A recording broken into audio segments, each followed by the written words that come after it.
Olá, paz do Senhor a todos. Eu sou Jorge Alves. Nesse momento estou gravando mais esse vídeo como parte do material do ETADEMP, onde nós estamos estudando sobre o módulo Introdução ao Novo Testamento. O livro que nós estamos usando é esse aqui, Introdução ao Novo Testamento. Hoje eu vou dar continuidade abordando o capítulo 2, que vai da página 23 até a página 32 do respectivo material do livro de vocês. E o tema do capítulo 2 é exatamente falando sobre os principais grupos religiosos nos dias de Jesus. Então, nós vamos entender que quando Jesus ele vem ao mundo, ele nasce num momento histórico específico, onde a sociedade ela já tinha um formato específico, já havia toda uma instituição do judaísmo, já havia grupos religiosos, e nós vamos perceber que o judaísmo era a religião predominante nos dias de Jesus. E você vai perceber que nos dias de Jesus, pelo menos até a época da destruição do templo, por volta do ano 70 da nossa era, você tem não somente um tipo de judaísmo, mas nós vamos encontrar judaísmos, nós vamos encontrar diferentes grupos religiosos, e alguns deles eu posso dizer que eles têm caráter político-religiosos. O próprio escritor Flávio Joséfo, ele fala sobre isso no seu livro chamado Antiguidades Judaicas. Aqui no Brasil, você pode achar esse material num livro chamado História aos Hebreus, que ele é baseado no Antiguidades Judaicas do Joséfo. Os próprios escritos do Novo Testamento vão nos mostrar que a gente tem uma pluralidade de segmentos dentro do judaísmo. E não é fácil fazer distinção entre eles. Só no final do segundo século, só no final do ano 200, é que o judaísmo ele vai se tornar uma unidade. A gente vai ter o chamado judaísmo rabínico, que é o judaísmo que ele está presente até os dias de hoje. Então ele é estabelecido no final do século II e perdura até os dias de hoje. Mas até então, nós tínhamos alguns tipos de judaísmos. Lembrando que o judaísmo rabínico ele é estabelecido em torno de duas tradições. A chamada tradição oral, que é a Torá, que é a lei, os profetas, os escritos, que nós chamamos de Tanakh, embora a sigla seja T-N-K,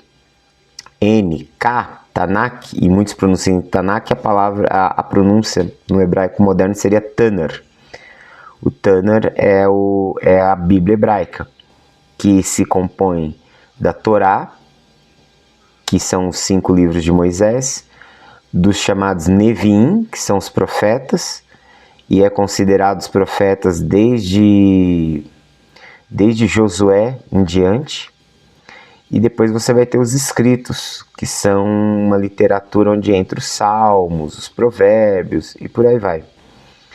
Então essa é a tradição escrita, mas eles também têm a chamada tradição oral, que é a chamada Mishnah, que são as interpretações dos textos.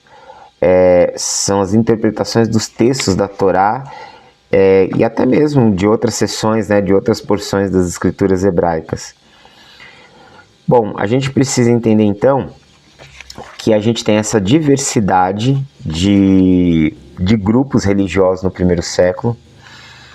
O Flávio Joséfo, no livro Antiguidade Judaica, ele vai distinguir pelo menos 3 escolas, 3 grupos religiosos, que são o grupo dos fariseus, o grupo dos saduceus e o grupo dos essênios. Pelo menos ele faz um registro histórico dessas 3 atividades, desses 3 grupos religiosos. Vale lembrar também que Flávio Joséfo ele foi um historiador judeu, ele fez registros da história e da tradição judaica, porém ele era partidário do grupo dos fariseus. O Flávio Josefo ele pertencia ao movimento farisaico desde os seus 19 anos de idade, ao qual ele integrou e fez parte. Então, no seu livro Antiguidades Judaicas, ele acaba trabalhando bastante esse aspecto da vida de um fariseu. Eu também aqui vou falar um pouquinho sobre eles logo mais, de uma maneira sucinta, porque a proposta aqui da nossa aula é basicamente fazer alguns apontamentos para que você possa ter as informações necessárias para entender como era o mundo do Novo Testamento, como o mundo do Novo Testamento ele estava acontecendo, ok? Logicamente que o Josefo ele também faz um apontamento de um quarto movimento, que é chamado do movimento, ele não fala o nome, mas a gente vai entender que ele se referia aos zelotes, porque ele faz uma conexão com a revolta de Judas, o Galileu, que se deu no ano 6 da nossa era. Então, e ele pertencia ao movimento dos zelotes. Então você vai perceber que esses termos, eles não são exatamente, salvo alguns, não são exatamente mencionados com muita clareza em todo o Novo Testamento, mas você vai acabar vendo eles nos evangelhos. Os evangelhos são o único lugar onde você vai ter essa menção, essa referência desses determinados grupos religiosos, ok? Mas a gente precisa entender que a sociedade judaica não era formada somente por esses grupos. Haviam grupos menores. Alguns comentaristas, o próprio F.F. Bruce, ele tem um livro chamado História do Novo Testamento. E o Bruce ele fala no seu livro de que há registros que existiam 7 movimentos dentro do próprio farisaísmo, dentro do próprio movimento farisaico, que são escolas de pensamentos diferentes, divergentes até muitas vezes entre si. Ou seja, o Novo Testamento, pelo menos Jesus, ele nasce dentro de uma pluralidade religiosa, dentro da sua própria religião mesmo, dentro do movimento judaico ali. Os escritos apostólicos se dão dentro dessa diversidade, dessa multiplicidade de judaísmos.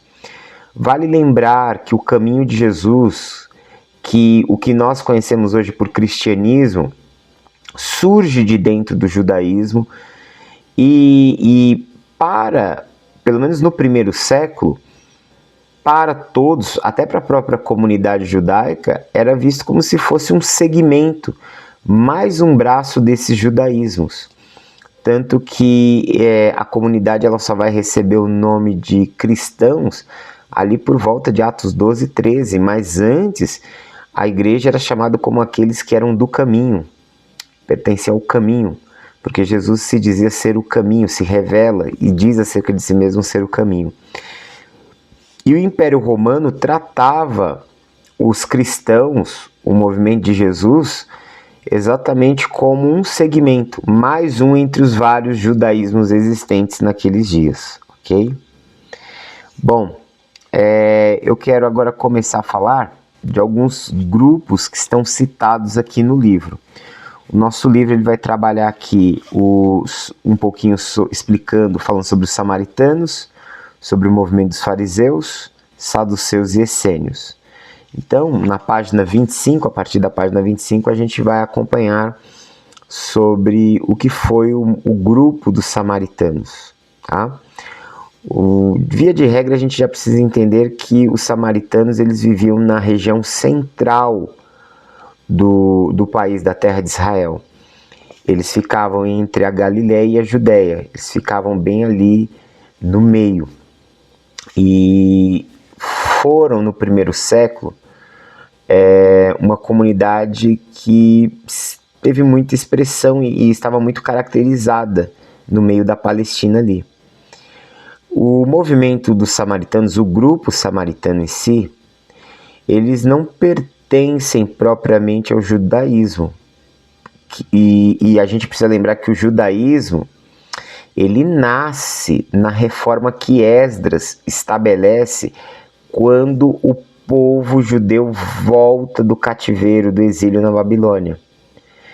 E você vai ver que quando eles voltam, e aí eu te convido, é necessário para que você entenda melhor esse processo, ler Esdras, ler o livro de Esdras e Neemias. Na Bíblia hebraica, Esdras e Neemias compõem um livro só.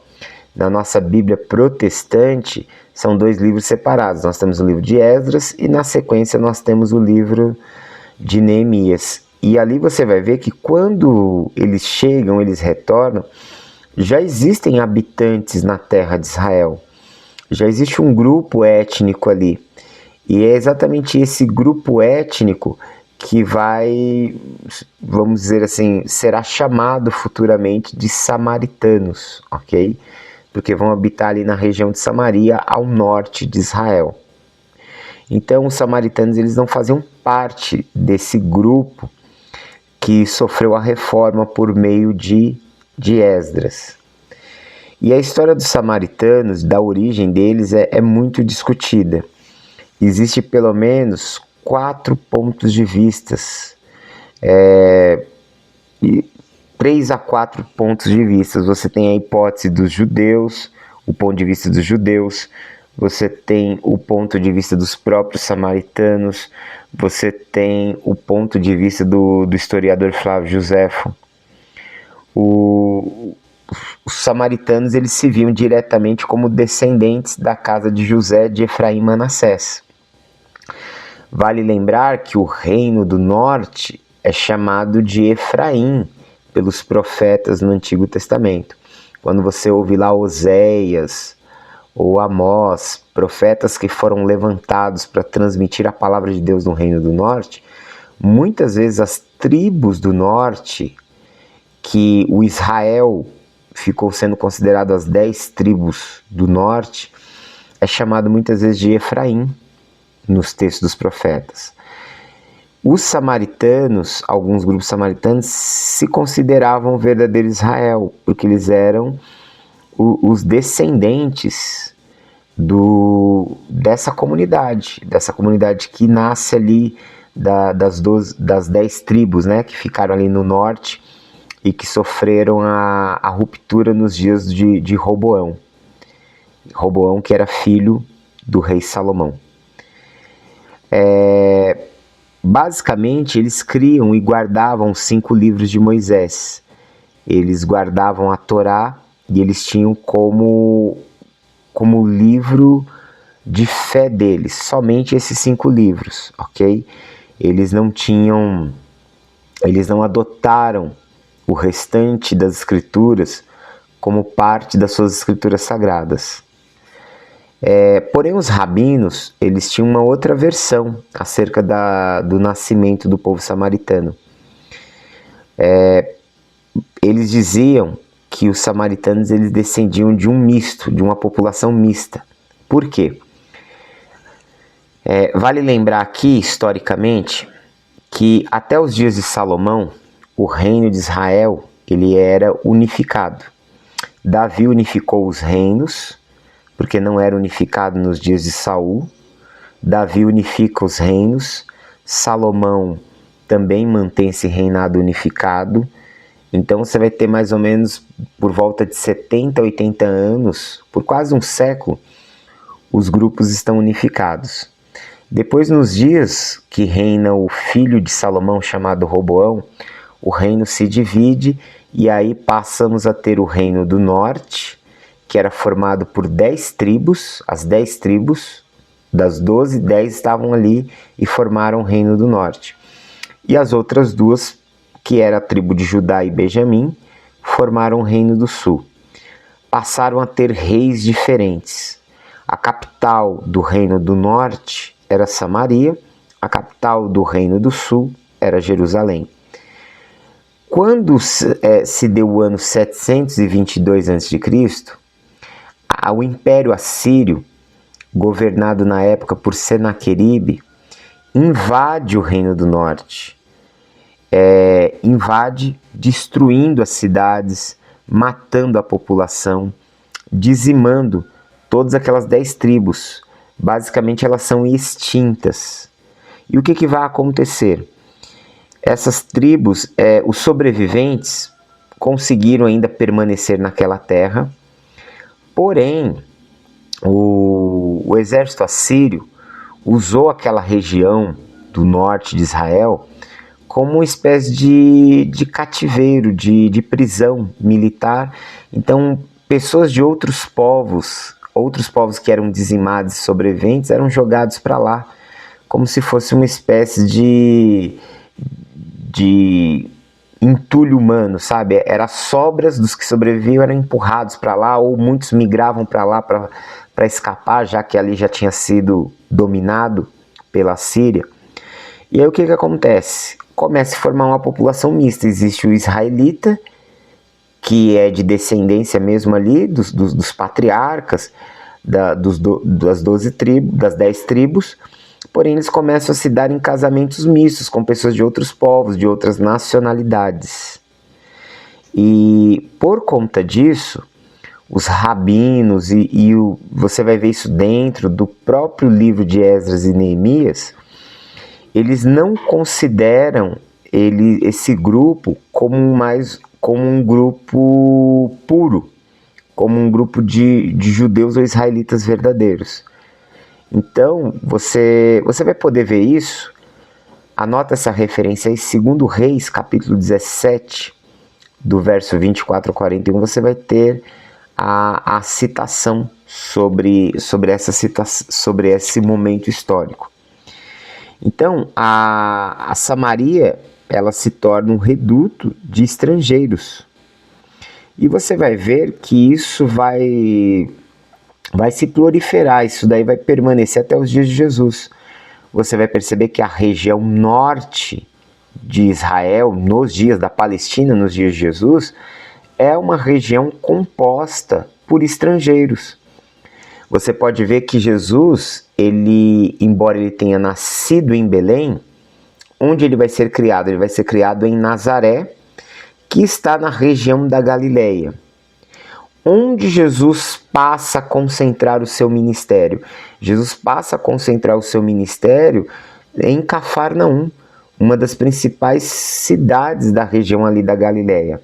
A Galileia era uma região composta por muitos estrangeiros, tanto que para o judeu tradicional era vista como a periferia, como o subúrbio da Palestina, ou seja, que ali não haviam judeus puros, havia uma mescla de estrangeiros, e de fato, nas proximidades ali, um pouco mais ao norte da região de Cafarnaum, você vai ter a região chamada Decápolis, né? Deca, 10, polis, cidade, a região chamada das 10 cidades, que são uma região muito povoada por estrangeiros, por fenícios, por pessoas de outras culturas. E você vai ver que Jesus, ele dedica a maior parte, ele concentra-se a maior parte do seu ministério nessa comunidade, no meio desse grupo étnico de subúrbio, de periferia. Então, você percebe que então isso tem resquícios históricos, porque isso vai remontar ao tempo de quando o Reino do Norte, essa região de Samaria ali, se tornou o quê? Habitada por estrangeiros. E aí esses estrangeiros nunca mais saíram dali e permaneceram e fizeram a composição de um novo grupo étnico. Então, essa é uma das histórias que são afirmadas sobre a origem dos samaritanos, ok? E por que o judeu que vem ali no período de Esdras, o judeu que aceita a reforma feita por Esdras, rejeita o samaritano?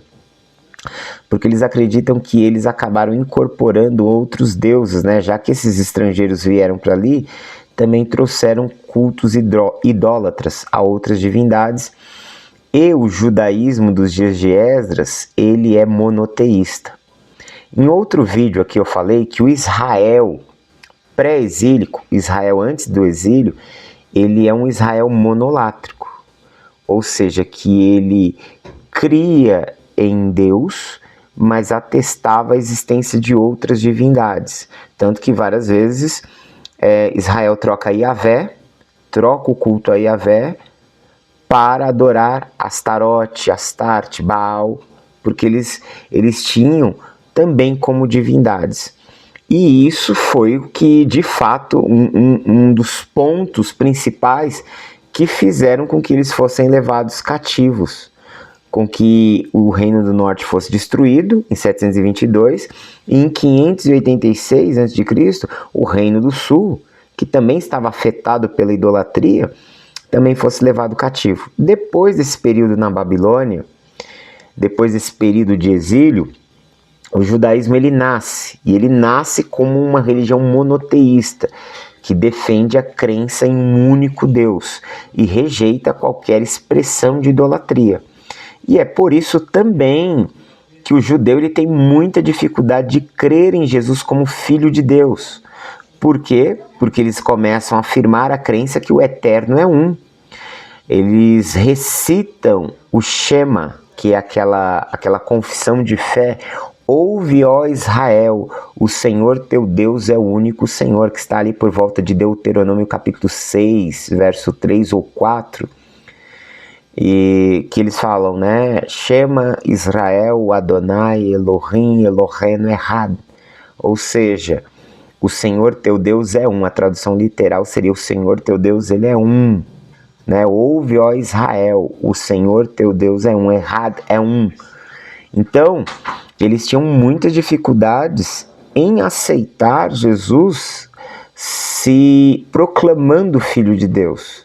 Exatamente por todo esse processo idolátrico que eles tiveram que expurgar, que eles tiveram que expulsar do meio deles. E por isso também eles rejeitavam os samaritanos, por ser um grupo misto, por ser um grupo que provavelmente havia adquirido costumes e teria recebido povos que adoravam outros deuses. Então você vai perceber que desde a reconstrução do templo em Jerusalém, essa reconstrução se dá no período de Esdras, os judeus samaritanos eles não possuíam bons relacionamentos. E essa tensão ela foi aumentando na época em que os samaritanos construíram um templo no Monte Gerizim, próximo à cidade de Siquém.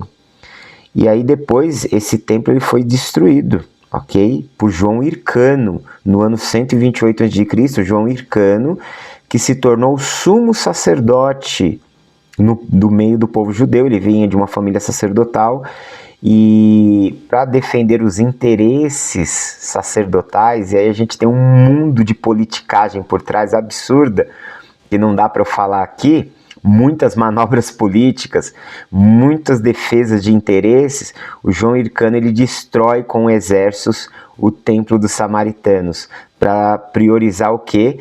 O templo judeu em Jerusalém, ok?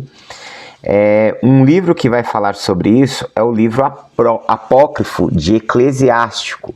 O Eclesiástico ele não está na nossa Bíblia protestante, você vai encontrar numa Bíblia católica como essa, você vai encontrar o livro de Eclesiástico, não confunda com o livro de Eclesiastes.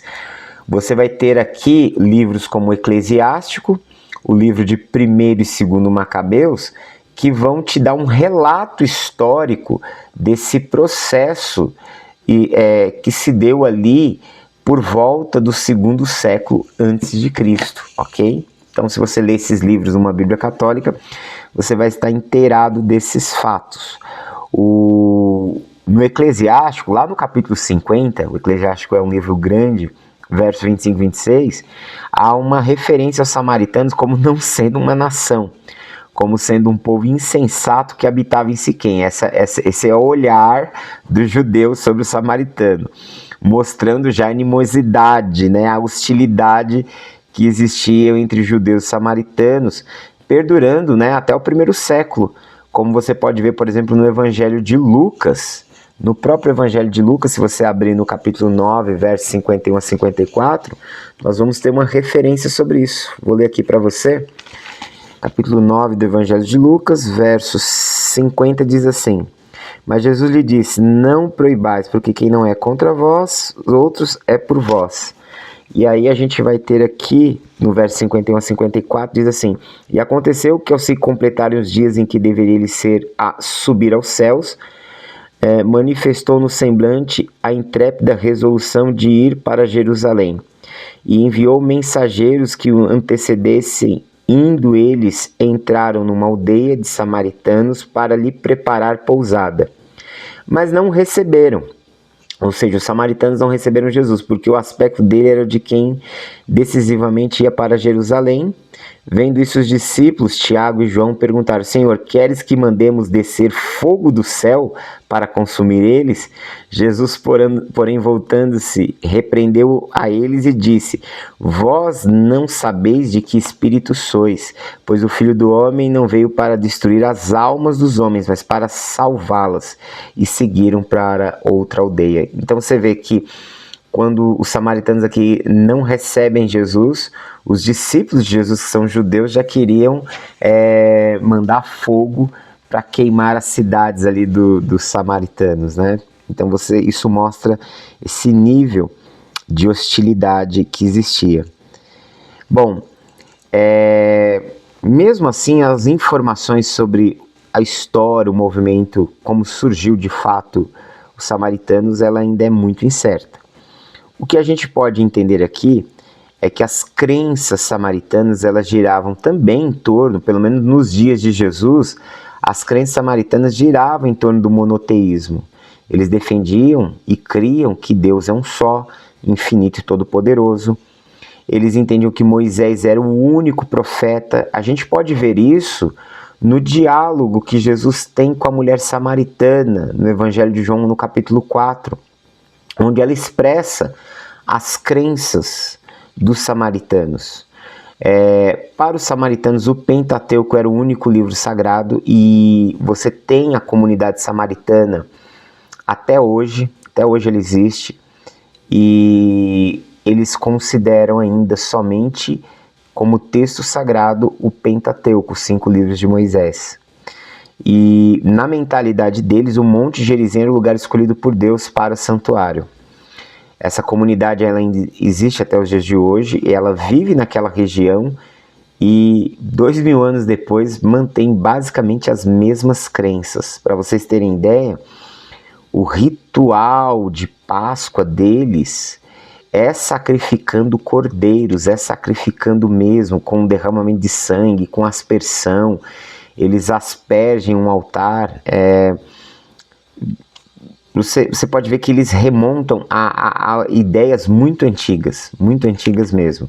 Então é uma comunidade que ela ainda existe e ela mantém a sua forma de crença, que é uma forma de crença primitiva até os dias de hoje.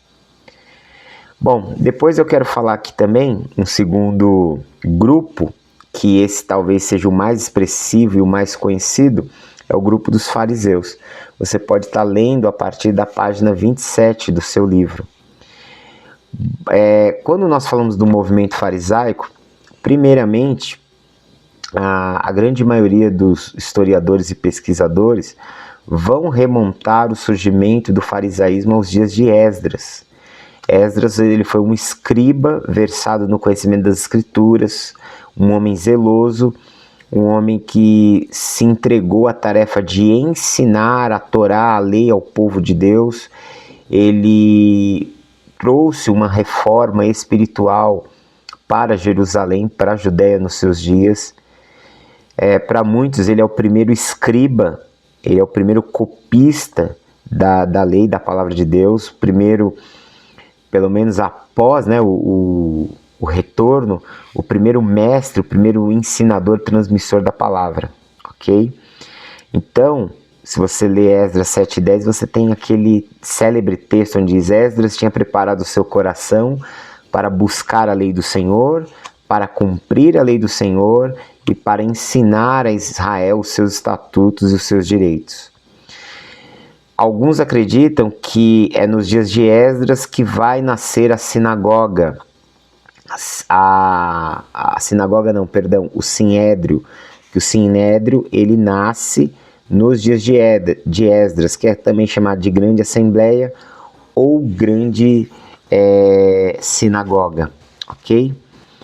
E praticamente ele dá início a um movimento de homens que são zelosos pela lei de homens que buscam viver uma vida devotada à lei de Deus, e eles passam a receber o nome de Hassidim. Os Hassidins, eles são uma comunidade, um grupo de pessoas que podem se chamar de piedosos ou devotados, né? Piedosos, devotados, esse acho que é o conceito da palavra Hassidim, ok? Os Hassidins, eles fizeram parte e apoiaram revoluções ali em Judá, em Jerusalém, nos dias do domínio grego ainda, nos dias de Antíoco Epifânio, que tentou, de certa forma, acabar com a religião de Israel. E aí, nesses dias, houveram muitas revoltas ali no século II a.C.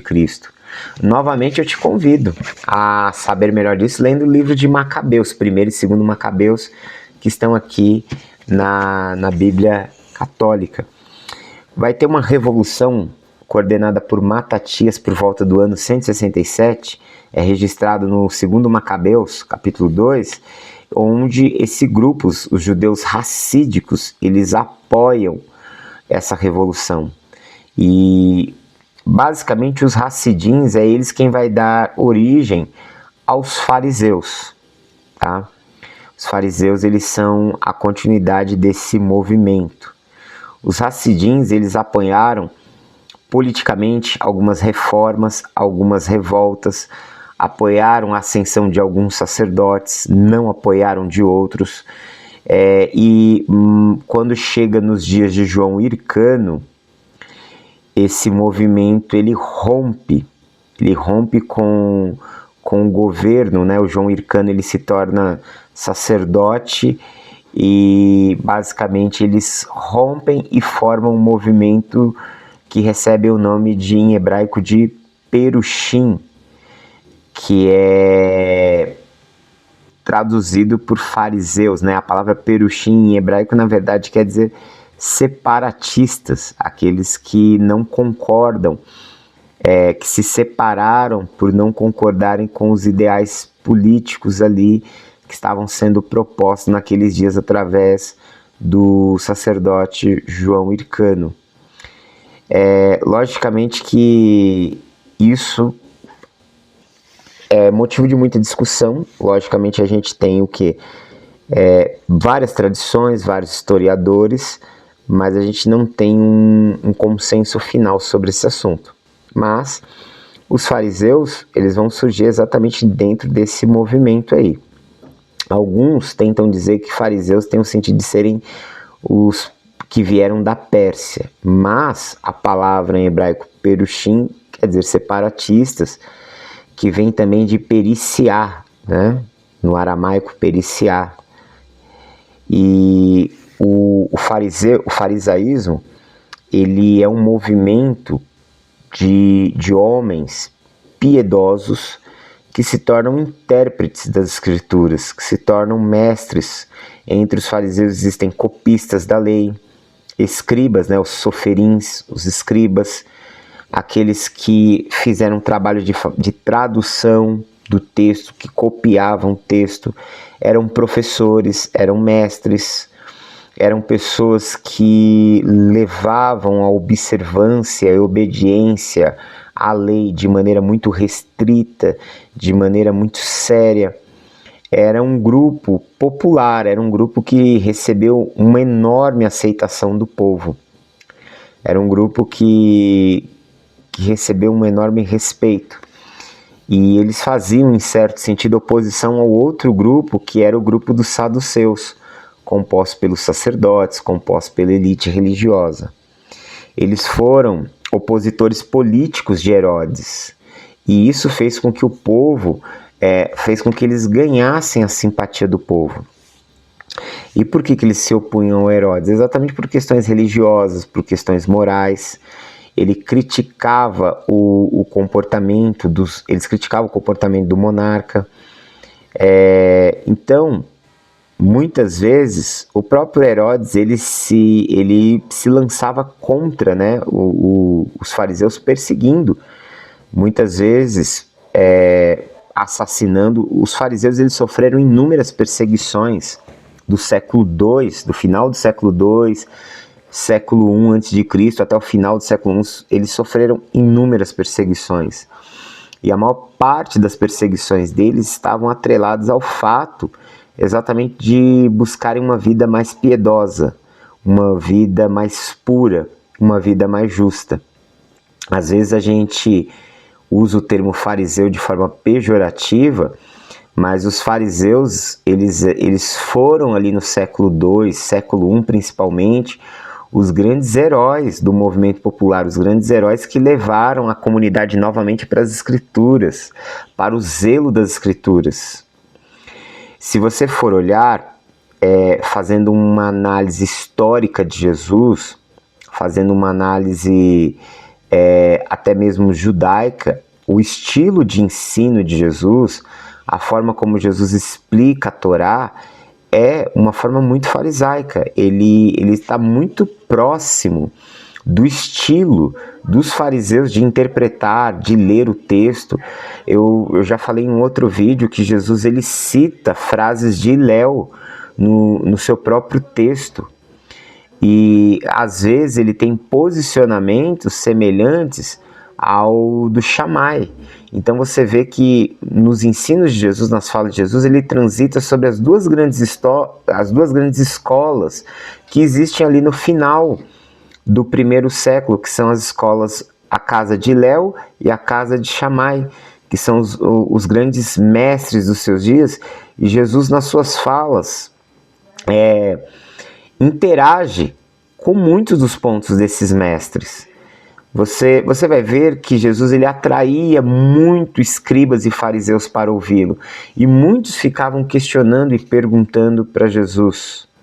Você pode ver que quando Jesus está lá em Lucas, ali no início no capítulo 2 ali de Lucas, quando ele vai parar ali na sinagoga, quando ele tem por volta de 12 anos de idade, ele está discutindo com quem? Com os mestres da lei. Ele está fazendo perguntas para esses rabinos, e os rabinos respondendo e fazendo perguntas, né? É uma troca de ideias, de diálogo sobre a Torá entre esses mestres e Jesus. Então você percebe que Jesus ele é criado dentro do ensino do próprio movimento farisaico. E muito do que ele fala está atrelado a essa escola. Logicamente que Jesus também discutia questões em que ele tinha um ponto de vista diferente. Ele fazia uma interpretação diferente da Torá do que as duas escolas também, em muitos aspectos. E isso caracterizava como mestre, porque ele estava criando uma escola de pensamento, uma escola de interpretação própria da Torá, uma escola de interpretação para além dos conceitos de Hilel, para além dos conceitos de Shammai, que eram os dois grupos ali predominantes, né, da escola dos fariseus. Então, era muito comum, você pode ver que Jesus ele debate a Torá com os fariseus. Essa questão de discussão do texto bíblico, e esses debates acalorados do texto bíblico era algo comum desse grupo. Então, o que acontecia? Ele se tornou um movimento de muita expressão. Eles foram responsáveis por trabalhar e desenvolver aquilo que nós chamamos de Torá oral, de tradição oral, que são as interpretações, são os comentários acerca da lei de Moisés. Ou seja, eles estão fazendo comentários a um texto jurídico, e eles criaram um sistema que a gente chama de jurisprudência, porque os livros da lei, eles tratam o quê? De leis mesmo, de leis normativas. Só que algumas dessas leis normativas, elas não estavam explicadas. Moisés, embora ele tenha escrito o texto, ele provavelmente explicou ali para os anciãos, para aquele grupo que ele havia designado. Há poucos minutos atrás eu falei que, historicamente, pelo menos dentro dos registros que nós temos, atribuímos ao período de Esdras o surgimento do Sinédrio. Porém, a tradição judaica remonta o nascimento do Sinédrio aos dias de Moisés, quando ele constituiu 70 homens para trabalhar com ele, julgando, como juízes, julgando as causas do povo. Então, os fariseus, esse grupo rabínico, atribui o fato de que muitos pontos Moisés escreveu na Torá, porém ele explicou a aplicação das leis numa tradição oral para aqueles homens. E isso teve que ser resgatado e reconstruído dentro da tradição. Então nasce a chamada Mishnah. A Mishnah é o quê? É um texto de caráter jurídico, é a explicação, é o comentário das leis. E aí eles constroem um sistema chamado de Halakha.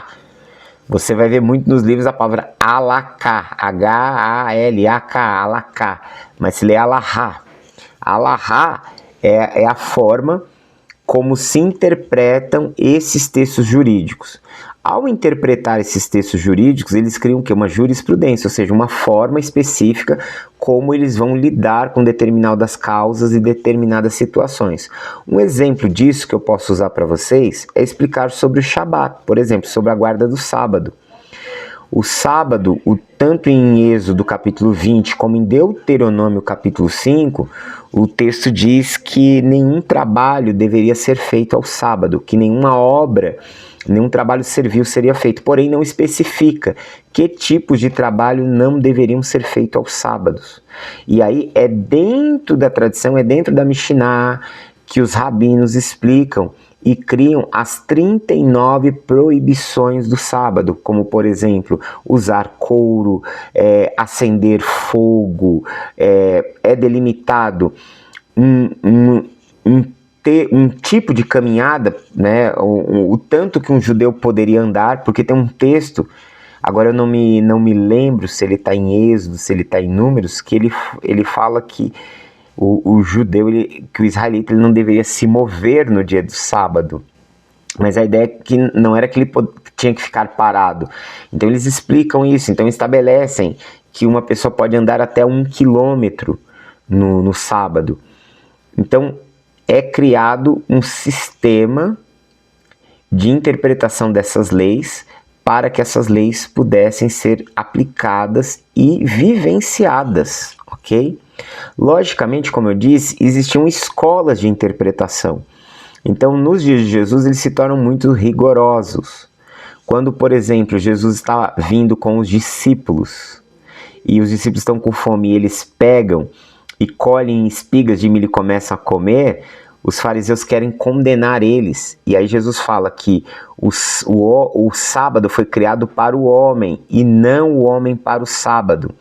O que ele está dizendo? Que a razão... E aí Jesus ele faz o quê? Faz um debate com aqueles fariseus, volta lá para a Torá, para o texto de Gênesis, e ele mostra que o sábado ele vem como um momento onde a criação ela é concluída e um momento de celebração e de descanso. Depois ele remonta a ideia de Êxodo 20, porque o Êxodo 20 ele fala o quê? Que deveria celebrar o sábado, porque em 6 dias Deus criou, mas o 7º ele descansou, ou seja, que é um momento onde nós nos encontramos com nós mesmos, com o Criador e com nós. Porque encontrar-se com Deus implica também encontrar-se com nós mesmos. Mas em Deuteronômio 5, o motivo pelo qual o sábado é estabelecido, só você ler lá, é porque eles foram escravos. E eles foram escravos e trabalharam incansavelmente.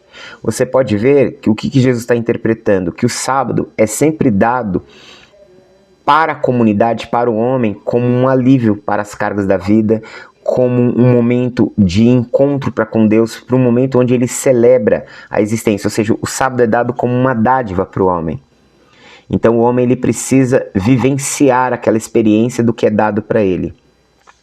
Quando ele fala então que o homem não é criado para o sábado, ou seja, não é por causa do sábado que a vida existe, que o homem existe. O sábado ele é criado para servir ao homem, para que o homem ele possa ter um momento de comunhão, de descanso, para que ele possa encontrar-se com Deus, para que ele possa encontrar-se consigo mesmo. E aí o que Jesus está dizendo? Que eles pegaram as espigas porque estavam com fome, ok? Ou seja, que a prioridade era a defesa da vida. Então Jesus ele faz uma leitura da Torá, onde mais tarde, no século II depois de Cristo, os próprios rabinos, na elaboração ainda da Mishnah, que ela só vai terminar de ser produzida lá no século II, passam a considerar que o grande tema é a defesa da vida, que o grande tema da Torá é a defesa da vida. Eu, particularmente, olhando para isso, e como eu tenho um trabalho de pesquisa do Jesus histórico dentro da própria tradição judaica, eu acredito particularmente que Jesus influenciou os posicionamentos teológicos do judaísmo rabínico posterior a ele, que vai desembocar ali no século II depois de Cristo e vai caminhar para a Idade Média em diante. Há uma mudança na forma de pensar. O judaísmo rabínico se consolida com um olhar diferente do que tinha antes de Jesus. Então eu acredito que a própria influência de Jesus, o próprio ensino de Jesus, mesmo naquele momento os fariseus, a grande parte não reconhecendo ele como Messias, outros depois rejeitando e tomando como uma blasfêmia ele se considerar divino e crucificando de alguma forma o pensamento e a fala, as interpretações da Torá de Jesus, que Jesus fez, remodelou a forma de pensar rabínica posteriormente, ok? Então, junto dos movimentos dos fariseus, a gente tem também o movimento dos saduceus. Você vai ver na página 31 do seu livro. E quem foram os saduceus? Os saduceus era o grupo que formavam os sacerdotes. Os sacerdotes, e isso passa a acontecer ali por volta do segundo século antes de Cristo, os saduceus era um grupo formado por nobres, por famílias ricas e que tinham, de certa forma, uma ascendência sacerdotal, ou seja, que os seus antepassados remetiam às famílias sacerdotais, ok? Tanto que, para alguns, isso se dá nos dias de Zadok, que é o sacerdote ali presente na época ali dos reis ali ainda. Porém, isso a gente tem uma discussão muito grande sobre isso, mas a tradição ela vai remontar aos dias de Zadok, que os saduceus eles são descendentes de Zadok, que viveu ali na época ali de Davi em diante, ok? A gente sabe que a linhagem de Zadok ela permanece como uma linhagem sacerdotal com sumos sacerdotes até os dias do cativeiro babilônico. Pelo menos 1 Crônicas, capítulo 6, de 8 a 12, vão nos dar essa informação, ok? Depois a gente tem o cativeiro e toda a situação muda, tá? Porém, os novos sumos sacerdotes, eles vão aparecer, pelo menos ali em Macabeus, 1 Macabeus capítulo 10, 20, de novo, a referência vai estar num texto histórico que está na Bíblia Católica. Em 1 Macabeus 10, 20, você vai ver que a linhagem sacerdotal, pelo menos, passa a ser agora de um grupo chamado de Asmoneus, ok? E aí do século II, esse grupo, ele é o que vai herdar as linhagens sacerdotais, que vão também ter poder político, é bom lembrar isso, entendeu?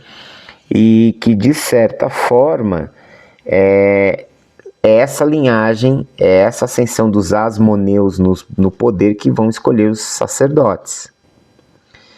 Então, quando na restauração dessa linhagem sacerdotal, que ela se dá após o retorno, né, do cativeiro, o sacerdote ele torna-se chefe da comunidade, não só do templo, não só do serviço religioso, e aí ele estabelecia o que Joséfo chama de teocracia, ou seja, de uma comunidade que ela é conduzida pela lei de Moisés, entendeu? E pelas interpretações dessa lei. Depois dos dias dos Asmoneus e de Herodes o Grande, e a gente está no finalzinho do primeiro século, nessa virada do primeiro século antes de Cristo para o primeiro século depois de Cristo, o sumo sacerdote ele passa a ser nomeado agora pelos procuradores romanos. Então é Roma quem estabelece os sacerdotes.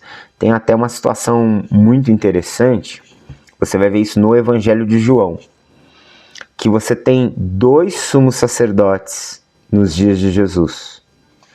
Um deles, ele vem de tradição, da tradição sacerdotal, de família sacerdotal mesmo, que é o Anás, mas quem preside o Sinédrio é Caifás, que não era de linhagem sacerdotal, mas era instituído pelo procurador, pelo Império Romano.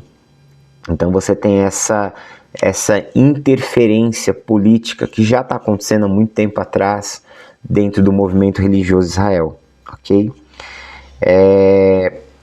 A gente vai ver que ele é um movimento que ele tem uma expressão forte, porque eles são que conduzem o templo, são eles que estão à frente do Sinédrio, embora o Sinédrio era formado pelos grupos dos saduceus e dos fariseus.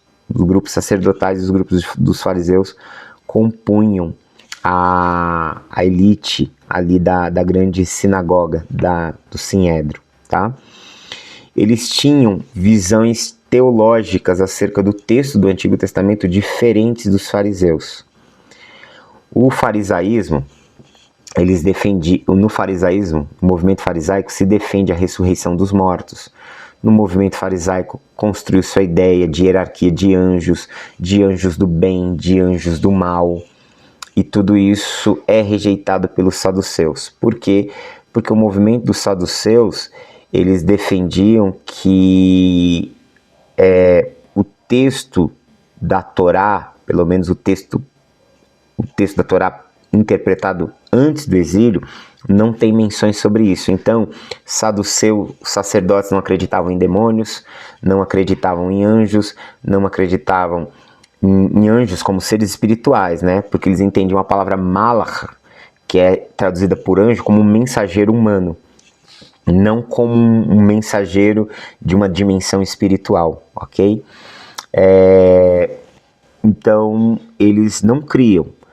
Eles até acusavam os fariseus de construírem essas doutrinas e esses olhares com base no zoroastrismo.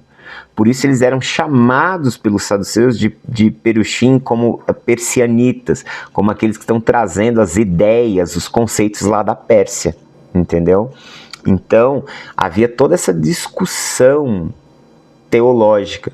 E aí, quando eu falo que o ensino de Jesus é muito próximo ou é condizente com o ensino e com as crenças dos fariseus, está justamente nisso. Porque Jesus afirma a ressurreição dos mortos, Jesus afirma a existência de anjos, Jesus afirma a ação de anjos bons e anjos maus, de demônios, Jesus afirma inúmeras realidades que o grupo sacerdotal, formado pelos saduceus, não acreditavam, não defendiam, ok? Os saduceus, eles acreditavam que as almas morrem com o corpo, né? Era uma visão do Israel monárquico, pré-exílico, né? O Israel dos dias de Davi, o Israel da época dos juízes, da época de Josué, dos juízes, o Israel dos dias dos reis, entendiam que a vida terminava com a morte, ok? Então eles tinham que ler a lei e conservar a lei como um ato de virtude, entendeu? Virtude para a vida terrena, apenas isso.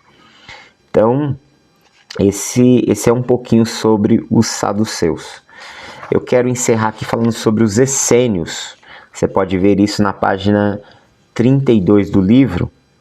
Os essênios, a palavra essênios ela tem várias etimologias, mas ela pode significar curadores. Eles eram um grupo, para alguns pelo menos, para alguns historiadores, pesquisadores definiam que eles eram um grupo que conheciam muito sobre medicina. Medicina no aspecto da cura pela natureza e tudo mais, tá? Esses são pontos de vista que a gente não tem muita certeza, mas existem muitos comentários, tá, sobre isso. Eles viviam na região ali do Mar Morto, nas comunidades, em uma comunidade que hoje muitos historiadores entendem que ela teve uma importância fundamental dentro do movimento judaico ali do século I a.C. até mais ou menos o século II depois de Cristo, que é a comunidade de Qumran, na região do Mar Morto. Eles, embora os essênios não apareçam no texto do Novo Testamento, até porque eles eram uma comunidade do deserto, era uma comunidade ascética, era uma comunidade reclusa, era um movimento que estava à margem de tudo, que era um movimento separado de tudo, era um movimento radical. Então eles viviam isolados do mundo, eles viviam fechados dentro da comunidade deles. Muitos historiadores, muitos teólogos já levantaram muitas hipóteses de que João Batista poderia ter vivido entre a comunidade essênia. Porque no texto de Lucas diz que João Batista vai para o deserto esperar para ouvir a palavra do Senhor. Enquanto Deus não fala com ele, ele vai viver no deserto. Alguns acreditam que ele tenha vivido entre a comunidade essênia até pelo estilo de vida monástico que João Batista tinha, tá? Várias obras, vários historiadores tentaram fazer um olhar acerca desse movimento. Um deles foi o Giza Vermes, tá? Pro Vermes, o Giza Vermes ele tem um livro chamado Jesus Histórico. Nesse livro do Giza Vermes, ele faz um olhar, ele faz uma reconstrução histórica de Jesus, faz uma reconstrução histórica dos movimentos ali da Palestina nesses dias e tenta reconstruir, fazer um olhar novamente histórico, um histórico crítico para essas sociedades que cercavam ali os dias de Jesus. Para o Vermes, ele diz que o essenismo, o movimento dos essênios, ele nasce também dos Hassidim, que os Hassidim não geraram somente os fariseus, mas geraram também os essênios. E o Verme ele usa uma frase, tá até no livro, eu vou ler aqui, diz assim: Vese diz que esse movimento ele teria surgido na época da ira, um criptograma que designa a época da crise helenística, ou seja, ali no século II, né, quando nos dias de Antíoco Epifânio e das intervenções, né, ali dos gregos, né, eles queriam tomar conta não somente da região da Palestina, mas queriam impor, mudar as crenças religiosas, né? Então foi um movimento de resistência, um movimento que estava buscando uma pureza no culto e na relação deles com Deus. O Vermes continua dizendo: o grupo dos Hassidim teria apoiado a revolta dos Macabeus até o momento da aceitação por parte de Jonatas e do pontificado supremo das mãos de Alexandre Balas, que se dá no ano 52 a.C. Então a oposição por parte do grupo aos Macabeus, a partir desse momento, teria causado uma ruptura dentro do movimento, provocando a partida para o exílio do chamado mestre da justiça e dos seus partidários. Okay? O mestre da justiça aqui teria sido o sumo sacerdote legítimo, ou pelo menos o sumo sacerdote em exercício naqueles dias, durante esse período, e despossuído do cargo com a instauração de Jonatas na função, e ele teria se reunido ao grupo dos Hassidim, entre os quais sua presença possivelmente provocava uma cisão. Então é essas rupturas que vai dar origem, historicamente para alguns, ao movimento dos essênios, ok? Então eles não compactuavam com o templo, porque eles já achavam que era um sistema corrompido, não compactuavam com nada que estava acontecendo ali. Eles já eram um movimento totalmente separatista, ok? E aí eles acreditavam que eles um mestre da justiça, que foi esse que liderou esse movimento de revolta e separou eles, é o seu principal fundador. Mas depois, com o passar dos anos, eles desenvolvem uma teologia de que veria lá na frente um mestre da justiça, um outro mestre da justiça, que restauraria o verdadeiro culto a Deus e a verdadeira fé judaica, ok?